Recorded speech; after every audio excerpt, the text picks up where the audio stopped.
Isang mapagpalang hapon po sa inyong lahat, mga kapatid sa pananampalataya at maging sa mga nanonood. Magandang hapon po at tatalakayin po natin sa hapon ito yung bunga po ng Spirit of the fruit of the Holy Spirit. At dito po, ang sabi po ng Bible na kailangan po mayroong kapangyarihan. Kailangan yung Holy Spirit ay matanggap po natin para mag-manifest po ito at mag-work po ito, kumilos po ito at mag-manifest sa ating mga buhay, ang ating tatalakayin. Kaya magandang hapon po at sana po samahan niyo po kami at maging ang gabay ng Banal na Espiritu. Naalala ko po si Mary Magdalene po, siya po ay mayroong 7 espiritu. Talagang inil po siya ng ating Panginoon ng evil spirits. Pag sinabi nga, no, may mga espiritu po na talagang pumapasok sa isang tao para maging masama. Kaya sabi po sa Book of Matthew chapter 12 verse 45, at yung espiritu na yan, pag malinis na yung puso, pag yung isang tao ay nilinis na ng ating Panginoon, naging mananampalataya, at siya muli ay babalik sa dati, yung old nature niya. Sabi po ron, then he goeth and taketh with himself 7 other spirits, more wicked than himself. So, napaka-selan po at napaka-halaga po yung ating papag-aralan sa hapong ito. What is the purpose of the Holy Spirit? In the book of 1 Corinthians 6:19 to 20. Or do you not know that your body is the temple of the Holy Spirit, who is in you, whom you have from God, and you are not your own? For you were bought at a price. Therefore, glorify God in your body and in your spirit, which are God's. So mula nung tinubos po tayo ng ating Panginoon, meron na po tayong Holy Spirit. Nang nabaptize po tayo, naging mananampalataya. Yan po ay regalo ng Diyos. Kaya kailan manampalataya at maniwala po tayo. Kasi po, para mag-glorify po natin ang ating Panginoon. Ito ang kahalagan po. Ang kahalagan ng Banal na Espiritu para maging banal po tayo. To communicate God to others. Para sa magkaganon, ito yung paraan ng Diyos para tayo po ay magdala ng salita ng Diyos. At may mga pagkilos po ng Banal na Espiritu. Ang sabi po ng Ezekiel 11:19 to 20, then I will give them one heart, and I will put a new spirit within them, and take the stony heart out of their flesh, and give them a heart of flesh, that they may walk in my statutes, and keep my judgments, and do them, and they shall be my people, and I will be their God. So, mahirapan po tayo sumunod sa ating Panginoon kung wala po tayong Banal na Espiritu. Kaya dito po, papalitan niya talaga yung batong puso, yung matigas, ang ulo, may katigasan. Kaya ang sabi po, para tayo po ay makasunod sa kanyang mga panuntunan. Para tawagin po tayong bayan niya at siya ang magiging Diyos po natin. At dito po sa Romans chapter 8 verse 29, sabi po ron, na for whom he foreknew, he also predestined to be conformed to the image of his Son, that he might be the firstborn among brethren. Kaya ito po ay lalakaran po natin. Alam na ng Lord na kaya po natin gawin yon sa pamagitan po ng gabay ng Banal na Espiritu. Kaya ito po, there are 9 fruit of the Holy Spirit. Papag-aralan po natin sa hapong ito. The cluster, kaya naka-cluster po yan. Okay, ibig sabihin ng cluster, without the other, ay magkakaroon po tayo ng problema. Kaya nais ng Lord na yung siyam na ito ay mag-manifest po sa ating mga buhay. Number 1, in the book of Galatians chapter 5 verse 22 to 23. But the fruit of the Spirit is love, joy, peace, long-suffering, kindness, goodness, faithfulness, gentleness, self-control. Against such there is no law. Wala nang kukontra po ito pag ito po, yung Banal na Espiritu po ay nasa atin po. Kaya ang sabi ron, wala na pong labag po dyan sa banal na espiritu na yung mga bunga na yan. Kaya isa-isahin po natin. Number 1, yung tinatawag na love. Pag-ibig po, very familiar po sa atin ito. Ang love po is the basic element of Christian life. Isa sa mga sangkap po ito, pinaka-basic po ito. The only acceptable motivation in serving God. Okay? Ito yung nagbigay sa atin ng lakas ng loob, motivation, para tayo po ay maglingkod. We are commanded to love our neighbors, our fellow Christians, and even our enemies. Kaya napakalaga po, the test of true Christianity. Ito po, by this all will know that you are my disciples if you have love for one another. So, yun po yung inutos ng ating Panginoon at itinuro sa kanyang mahalagad, yung love na yan. Yung love na yan nga perfect yan ang perfect love, sinabi puro ng ating Panginoon na ang mga born of God ay may perfect love. So, yung love na yan, bagamat hindi pa natin kakayanin, habang tayo po ay sumusunod sa ating Panginoon, yung pag-ibig natin sa Diyos, pag-ibig sa kapwa, pag-ibig sa mga kapatiran po natin, pagmamanipis po yan, habang tayo po ay sumusunod sa kanyang mga utos. Kasi ano pangako niya po yan? Na we must love one another. Para tawagin po tayo na tunay na alagad ng ating Panginoon. So, yun po ang number 1. The most basic element of Christian life. Ito po yung pinaka-basic, sangkap po yan. Pero napakahirap po magmahal ng kaaway. Pero pag nandyan po ang banal na espiritu, magaan po, kaya mong patawarin, kaya mong kalimutan yung kanyang ginawa sa iyo. Number 2, yung tinatawag na joy. Hindi ba ko by Isaiah 12:3-4, therefore with joy you will draw water from the wells of salvation. Sa kagalakan, tayo po ay inantulad po yan, yung tubig po na talagang galing po sa wells of salvation, yung dahil sa tayo po ay kinapagan ng Diyos at niligtas, mararamdaman niyo po yung unspeakable joy. Yung talagang yung pagkakilala mo at yung relationship mo sa ating Panginoon na minsan ikaw lang yung nakakaramdam yung kagalakan. At lalo na pag tayo po ay humahayo, na pagod, hindi mo po alintana yung pagod, yung layo, yung gastos. Pero pagka natapos nyo po yung mission po ninyo, yung kagalakan, pag nakapaglingkod po tayo sa ating Panginoon, nandun yung kagalakan. Mararamdaman po mo yan. Unspeakable ang tawag dyan. At hindi mo halos maintindihan, pero nilagyan ng Lord ng joy of salvation or joy, yung unspeakable joy sa iyong puso. In the book of Romans 14 verse 17, the kingdom of God is joy of the Holy Spirit. For the kingdom of God is not eating and drinking, but righteousness and peace and joy in the Holy Spirit. So, ang karya ng Diyos ay hindi lang po nababatayan sa yung inuman at kainan. Yung iba, maganda po yan. Minsan may fellowship tayo, kasama po yan. Pero ang pinakamatindi dyan, kahit na wala po yun, yung righteousness and peace. Yung pagkamatuwid at kapayapaan and joy in the Holy Spirit. Tatlo po yan, righteousness and peace and joy in the Holy Spirit. Yung 1 Peter 1:8, kanina yung sinabi ko po, the unspeakable joy, whom having not a sin you love, though now you do not see him, yet believing, you rejoice with joy, inexpressible and full of glory.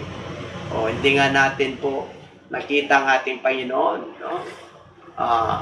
Pero tayo po ay nananalig, nananampalataya.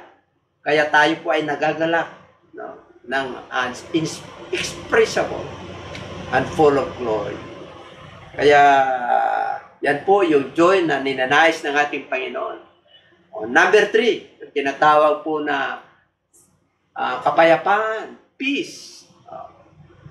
In the book of John, chapter 14, verse 27, peace I leave with you. My peace I give to you. Not as the world gives, do I give to you. Let not your heart be troubled, neither let be afraid. Biro niyo po, ang ibibigay na mismo ng ating Lord, ang inalok niya, yung sarili niyang kapayapaan. Kasi po siya yung prinsipe ng kapayapaan. He is the Prince of Peace.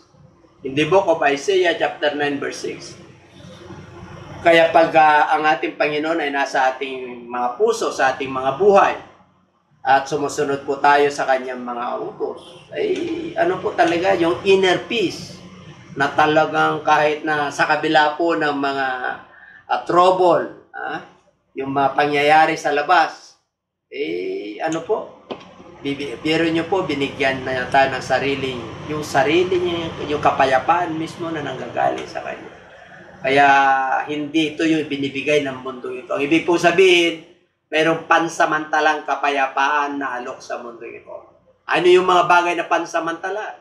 Siyempre po, pag tayo po ay namamasyal, tayo po ay nag-i-enjoy sa ating mga ginagawa, ang tawag doon yung medyo sobra pleasures of this world, pansamantala pong kapayapaan. Nag-abroad po tayo para maiwanan yung ating mga stress. Nag-unwind po tayo. Okay lang po yun. Kaya lang, hindi po yun ang kapayapaan na tinutukoy po dito sa Holy Spirit na bunga po. Ang kapayapaan na tinutukoy po dito, yung kahit na hindi ka na mag-abroad, kahit na wala kang kanong panggastos, kahit na yung tamang-tama lang po yung dumarating sa'yo, ay payapa ka, yan ay mararamdaman mo sa iyong puso, sa iyong isip, na meron kang inner peace in spite of the trouble around. Okay? At in the book of Matthew chapter 5 verse 9, blessed are the peacemakers, for they shall be called sons of God. Kaya gusto ng Lord mapagpayapa po tayo. Ang mga Kristiyano po ay hindi troublemaker. Sila po ay mapagpayapa. Kahit na sabihin na po natin na agrabyado o talagang nasa kanila yung katwiran, minsan po tahimik na lang po. Kasi po hindi nakakaunawa ang mga mananampalataya. Minsan naabot po yan yung mga hindi nila naabot. Ibig po sabihin na tayo po ang basyan po natin yung love. Nandun po yung papasok yung love. Kaya peacemakers po ang mga mananampalataya. Kaya pag isang mananampalataya ay troublemaker, pag-pray mo sa Lord na makatanggap ka ng Holy Spirit.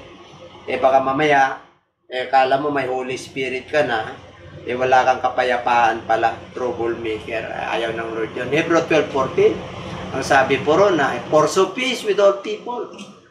Talagang magipagpayapa kayo sa lahat ng tao. And holiness, without which no one will see the Lord. Sa kapayapaan, kasama po dyan yung kabanalan. Kasi pag hindi po tayo banal, siyempre, hindi natin makikita o maramdaman yung presensya ng Lord. Hindi natin maunawaan ang kalooban ng Diyos sa ating mga buhay. Kasi wala kayong Holy Spirit na gumagabay. Yung iba hindi naniniwala. O kaya, yung kanilang, ang tanong, meron ba silang kapayapaan? Yes. Pero yung inner peace na tinutukoy po dyan, iba po yun. Okay? At salamat sa Diyos. Letter D na po tayo, long suffering and patience. Yung gusto ng ating Panginoon, long suffering and patience. Luke 21:19. By your patience possess your soul. Ang pagtsatsaga, possess your soul. Nag-possess yan. Yung kaluluwa. At patience and relation with self and with God. Okay. Luke 8:15. Okay. Okay yan. But the ones that fell on the good ground are those who having heard the word with a noble and good heart. Keep it and bear fruit with patience. Namumunga raw tayo ng patience or pagtsatsaga. Ano ba yung patience sa Tagalog? Di ba? Nandun yung pagtsatsaga natin. So, nagtsatsaga po tayo kasi good heart eh. Kahit na wala pa yung tugon, nagtsatsaga po tayo na tayo nananampalataya na ibibigay ng Diyos sa atin. Kasi meron tayong good heart. Usilak na puso. Nasa good ground po yung salita ng Diyos. Kaya tumutubo po yan. Kaya nandun po yung ating long suffering and patience. Yung ating pagtsatsaga. And the book of Hebrews 12:1. Therefore, we also, since we are surrounded by so great a cloud of witnesses, let us lay aside every weight and the sin which so easily ensnares us, and let us run with endurance the race that is set before us. So, nandun yung patience, yung endurance. Nandun yung ating pagpapatibay, pagtsatsaga. Meron talagang takbuhin. So, tsaga ka lang, kapatid. Mga tumatangkilik, tsaga lang. Sinabi po yan ng ating Panginoon, He that endureth to the end, the same shall be saved. Ang nananatiling tapat hanggang sa wakas, yan, yung endures to the end shall be, sila ay maliligtas. Kaya napakalaga po. Pag sinabing long suffering, long po yan. Yung pagsasuffer po natin dahil kay Kristo. Di sinabing short suffering po yan. Kaya yan po, nais ng Lord na magtiyaga po tayo. Long suffering connotes patience in relations with people. Sa Ephesians chapter 4, verse 2 and 3. With all lowliness and gentleness, with long suffering, bearing with one another in love, endeavoring to keep the unity of the Spirit in the bond of peace. So, gusto ng Lord, mababa po tayo, no? Gentle. Tayo po ay maamo, gentleness, or kagandahan ng loob. Okay. Kaya dito po, nais ng Lord na tayo po ay magpakababa. Gentleness. Nandun yung hindi harsh. Kahit na nagagalit ka na, kailangan yung gentle spirit nandun pa rin po. Okay, sa gentleness po, it means to be courteous. Courteous yung magalang, mannerly, kind, or not harsh. The servant of the Lord must be gentle. In the book of 2 Timothy, tingnan po natin. The book of 2 Timothy, okay, sabi po ron na the servant of the Lord must be gentle. Must be kind, must not harsh. O, yan po. At thy gentleness hath made me great. Psalms 18:35. Diba? Ang kaamuan. Psalms 18:35, you have also given me the shield of your salvation. Your right hand has held me up. Your gentleness hath made me great. Ano ba yung gentleness? Ito pa yung kagandahang loob. Kagandahang loob. Yan. Kailangan usila. Gentle po tayo kasi maganda yung ating kalooban. No? Kaya pag magandang kalooban ng isang tao, parang hindi marunong magalit. Parang, kahit na nainis na, parang dahil mabait po. May kabaitan, meron talagang mabait eh. Kaya, totoo nga pala, your gentleness has made me great. Okay, at yung goodness naman, yung goodness, ano yung goodness? Yung kabutihan. It means righteousness, morality, virtue, and excellence. God impute righteousness. Romans chapter 4, verse 5 and 6. Okay? Ito yung kabutihan. But to him who does not work, but believes on him who justifies the ungodly, his faith is accounted for righteousness. Just as David also describes the blessedness of the man of God, imputes righteousness apart from works. So, ito yung mga mabubuting gawa. No? Kailangan tayo po ay ibinilang na yung kanyang pananampalataya ay matuwid dahil sa kanyang kabutihan. Okay, so yan po. Yung faith, yung tinatawag na katapatan. 11:6, but without faith, it is impossible to please Him. For he who comes to God must believe that He is, and that He is a rewarded of those who diligently seek Him. Yan. Alam niyo po, sa panahon po ngayon, naghanap ng Diyos ang matapat hanggang sa wakas. Kasi napakahirap maging matapat pag wala ang Holy Spirit. Pag hindi ka nananalig at naniniwala sa salita ng Diyos, mahirapan kang sumunod. Mahirapan kang maging matapat. Ang katapatan po ay isa sa mga bunga po ng banal na Espiritu. The Holy Spirit, the fruit. Inanapan po tayo ng bunga ng Lord pag mananampalataya na po tayo. Kailangan may bunga magmamanifest po sa ating mga buhay. At nais ng Lord na tayo po ay magiging tapat sa lahat ng ating ginagawa. Yung ating sinasabi, minsan tao lang po tayo. Pero pag nagkamali po tayo, tanggapin po natin. Pag tayo po ay hindi naging matapat sa Lord, Lord, tulungan mo ako na maging matapat sa iyo. Manalangin po tayo. Kasi wala naman po talagang perfectong tao. Nais lang ng Lord na tapat tayo po sa Kanya. Matthew chapter 21 verse 22.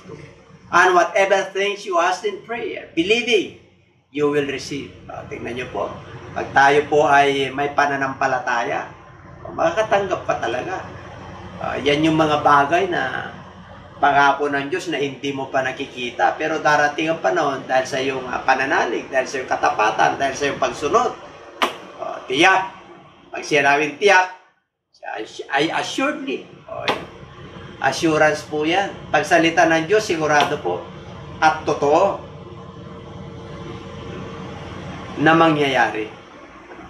At yung meekness po, yung ating kaamuan. Yan. Pag sinabing meekness po, blessed are the meek, for they shall inherit the earth. Yung mga maamo raw, mapapalat sapagat sila'y magmamana dito po sa lupa. Meekness. Ang kamuhan po, isa sa mga bunga ng banal na espiritu ay ang kaamuan. Ang kaamuan ho ay nanggagaling inside palabas. Pagka isa sa mga katangian ng isang mananampalataya ay yung humbleness, lowliness, yung maamo. Kasi may mga tao na kahit na first time mo lang na ma-meet, meron kang mararamdaman. Kaya sabi ng Titus chapter 3 verse 2, ay Matthew chapter 5 verse 5, ay yes, show meekness to all men. Titus 3 to, sorry po. To speak evil of no one, to be peaceable, gentle, showing all humility to all men. Ito tayong pagsalita ng mga hindi magagandang bagay, hindi maganda sa pandinig. Kailangan peaceable po tayo, mapagkapayapa, kailangan mayroon tayong kagandang loob, gentle, showing all humility to all men. Yung humility po dyan, yung maamo, pagkababa sa lahat ng tao. No, kailangan huwag nating tingnan yung sarili natin na mas mataas tayo sa iba. Kasi servant tayo ng Lord. Pag servant po tayo ng Lord, tayo po ay naglilingkod sa lahat. Kaya nating abutin ang lahat ng uri ng tao. No? Kahit na mababa, kahit na nasa kalagitnaan, kahit na medyo mataas sila. Dahil mayroon tayong Holy Spirit na gumagabay sa atin, ay naunawaan po natin yung mga hindi nakakaunawa sa atin. Naabot po natin yung mga hindi nakakaabot sa atin. Kaya kadalasan po ang mga mananampalataya ay, ang tawag po dyan yung underdog. Yung laging pagdating sa masamang bagay, laging talo siya. Hindi na niya pinapatulan. Kasi po, yung Holy Spirit po, hindi pwede mag-grieve. Grieve not the Holy Spirit, ang sabi ng Lord. Kaya kailangan payapa po tayo. At ito po yung pinakahuli na po, yung tinatawag na temperance, pagpipigil sa sarili. Temperance. Ito po yung isa sa mga napakahirap na katangian, no? Yung pagpigil sa sarili. Yung do you not know that those who run in a race all run, but one receives the prize? Run in such way that you may obtain it. And everyone who competes for the prize is temperate. Yan. In all things, nagpipigil siya sa sarili sa lahat ng bagay. Now they do it to obtain a perishable crown, but we for an imperishable crown. Yung mga tumatakbo, yung mga atleta po, talagang para makamit po nila yung gantimpala, sila po ay nagtsatsaga. Sila po ay nagpipigil sa kanilang sarili. Mayroon silang self-control para madisiplina nila yung kanilang sarili, yung pagkain po nila, yung kanilang pagpipigil, yung kanilang pagpupuyat. Kahit yung mga champion po sa athlete na hanggat maaari talagang ilang panahon na hindi katabi yung kanyang misis. Kasi po talagang yan may price. Kaya therefore I run thus not with uncertainty. Thus I fight not as one who beats the air, but I discipline my body and bring it into subjection. Lest when I have preached to others, I myself should become disqualified. So dito, he fights with temperance. It means self-restraint, self-control, and moderation. Kaya sinabi po yan sa Philippians chapter 4 verse 5. Let your gentleness be known to all men. The Lord is at hand. Yung pagpipigil sa ating sarili, yung ating kamuan, yung ating kabutihan. Gentleness be known to all men. Kailangan malaman nila na tayo pa mananampalataya ng Panginoon ay sumasa atin. Alam niyo po, pag itong 9 of the Holy Spirit ay sumasa atin, wala talagang makakakontra po yan. Sabi nila, pag nagtanong ay believe ako dyan. Sa taong yan. Bakit?